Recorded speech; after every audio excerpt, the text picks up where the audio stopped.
Ils sont passionnés. Quand ils parlent de leur métier, ils ont les yeux qui brillent. C'est mon métier, ma passion. Bonjour, c'est Xavier pour Mon métier, ma passion. Et pour une troisième fois, c'est assez exceptionnel, mais Grégory a beaucoup de choses à nous dire. Et puis, il y a également Alice qui est avec nous, qui travaille pour Grégory, ou plus exactement avec Grégory. Elle a un parcours un peu particulier entre l'architecture et puis les mains dans la terre. On verra ça, on va l'écouter sagement et avec beaucoup de bonheur. Et puis après, on essaiera de voir un petit peu comment vous pouvez travailler la terre, comment vous pouvez participer à des chantiers participatifs justement, et puis on essaiera de philosopher un petit peu sur l'importance de la Terre pour cette planète. Alice, j'aimerais bien savoir un petit peu quelle est ton expérience de travail là, et puis également quel parcours tu as fait pour arriver à aussi brasser de la Terre. Bonjour. Donc moi, pour reprendre assez rapidement mon parcours, j'ai fait des études d'architecture après le lycée, et j'ai travaillé ensuite environ une dizaine d'années donc en agence d'architecture. Et donc dans les dernières années, j'ai commencé à m'intéresser aux matériaux écologiques, qui étaient en fait assez difficiles à prescrire dans les projets parce qu'il y avait des contraintes d'économie ou d'autres contraintes. Et puis par ailleurs, l'écologie était vraiment un sujet qui était pris en main beaucoup par les ingénieurs thermiques, et les architectes se sentaient un peu dépossédés parfois de ce sujet. Et c'est un peu sur un hasard que j'ai commencé à m'intéresser à la terre crue, à faire des chantiers participatifs, et donc à découvrir un monde déjà le fait de mettre en œuvre soi-même des matériaux et des moments aussi de partage conviviaux. Et c'est là où j'ai rencontré des personnes, donc notamment des femmes, qui se destinaient à se former à la maçonnerie de terre crue. Donc ça a été un peu un déclic tout ça, et ça a fait le chemin dans ma tête, si bien que j'ai décidé de quitter le métier d'architecte pour me former à la maçonnerie de terre crue. Donc je me suis formée dans un centre qui s'appelle Noria Formation à Redon. Et donc j'ai vraiment découvert que j'aimais ne pas travailler dans un bureau et travailler avec mon corps. Et donc c'était vraiment une renaissance, on va dire. Et en plus, notamment, je retrouvais aussi une connexion avec mes valeurs, mes valeurs d'écologie et de respect du vivant. Et donc tout ça fait que je suis vraiment contente d'avoir fait cette transition. Et donc là, ça fait à peu près 1 an que je travaille avec l'entreprise Maison en Terre. Et ça fait 6 mois que donc j'ai aussi un double poste où je fais un peu de bureau, environ 1 jour par semaine, et le reste en chantier. Donc c'est un équilibre que j'apprécie aussi. Et donc mon expérience de travail dans l'entreprise, en tant que maçonne débutante, moi j'ai été confrontée à la fois à des chantiers publics et à des chantiers privés. Et donc c'est très riche d'expérience. On travaille en équipe, on a une organisation plutôt horizontale dans l'entreprise où chacun est amené à s'organiser en collectif et à apprendre. Et donc, on a travaillé à la fois sur un gros chantier qui était une école à Mordel. Donc là où il y a énormément de techniques différentes qui ont été mises en œuvre. Donc ça, c'était vraiment un riche apprentissage. Et donc à la fois sur des chantiers privés où c'est beaucoup de ravalement de maisons en bauge. Et donc là, plus récemment sur le chantier de Gonnet où on a mis en œuvre de la paille et de la terre. Finalement, en dehors de son petit soi autour de la terre, quelles sont les valeurs sociétales de la terre? Qu'est-ce que la société peut en tirer? Qu'est-ce que les jeunes peuvent en tirer? Est-ce que tu peux me dire ce que tu en penses, toi, de ça? Ce que j'ai découvert à travers la terre, ça a répondu et ça a posé plein de questions fondamentales. Quand j'ai grandi gamin, on se pose des questions. Qu'est-ce qu'on va devenir quand on sera grand? Comment est-ce qu'on peut respecter la planète? Comment je vais vivre avec les autres? C'est quoi la taille de l'univers? Enfin, voilà des questions qu'on se pose enfant et on grandit avec. Et j'ai eu la chance, en tout cas la joie même pour dire, à grandir à travers ce matériau-là. Le métier maçon, c'est un métier qu'on me disait quand j'étais gamin. Si tu travailles pas, tu seras maçon. Et depuis, j'ai trouvé des gens passionnants et des gens vraiment incroyables qui ont changé ce regard-là.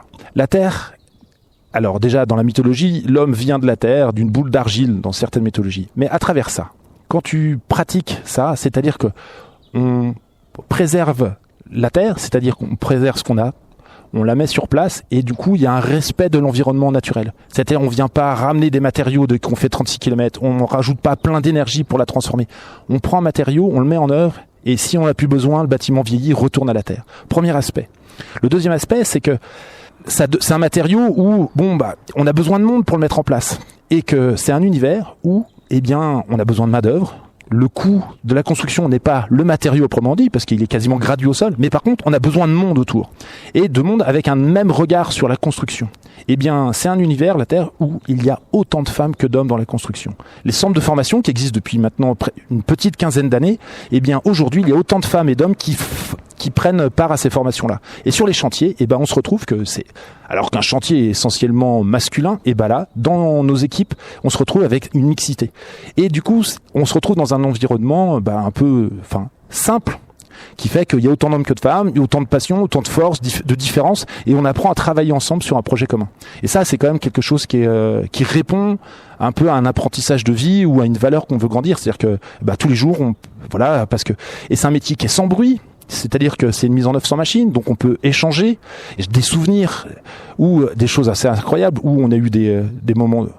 Imaginez un travail où il y a de la joie. Alors, c'est pas tous les jours, il y a une résilience, il faut affronter la pluie, le vent, l'hiver, mais même ça, cette résilience-là, on apprend à la découvrir, on apprend à accepter les éléments naturels parce qu'en fait, on se tient chaud, on se tient solidaire et on arrive à avancer tous les jours là-dessus. Et quand je parle de moments de joie, c'est parfois, il y a une mise en œuvre et il y a de l'espace pour chanter, admettons. C'est quand même incroyable dans un métier. Ou alors, il y a des espaces d'échanger. Mettons, j'ai le souvenir de chaînes humaines pour pouvoir transporter le matériau de manière linéaire. On est une quinzaine de personnes, transporter le matériau pour qu'il l'amène là où on veut. Ou alors, des chaînes en hauteur où le matériau se déplace de hauteur comme ça à force humaine, mais force humaine modérée, c'est-à-dire qu'on peut travailler en intelligence. Donc voilà, c'est la Terre, un rapport. On apprend à prendre soin de soi, c'est une intelligence qu'il faut aborder dans le travail, se respecter, pas être trop bourrin comme on dirait dans le bâtiment. Ça apprend à travailler avec les autres, ça apprend à travailler avec l'environnement.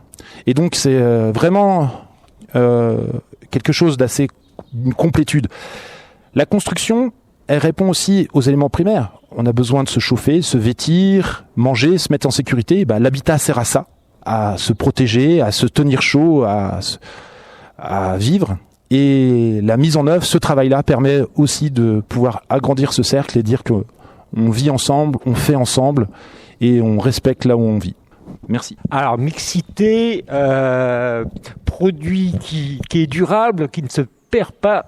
Il faut savoir, par exemple, qu'un des grands défis de la construction, ce sera le sable dans quelques années, puisque le sable, il est pas perpétuel, lui. Et puis, quand on en met dans le béton, on le récupère pas beaucoup.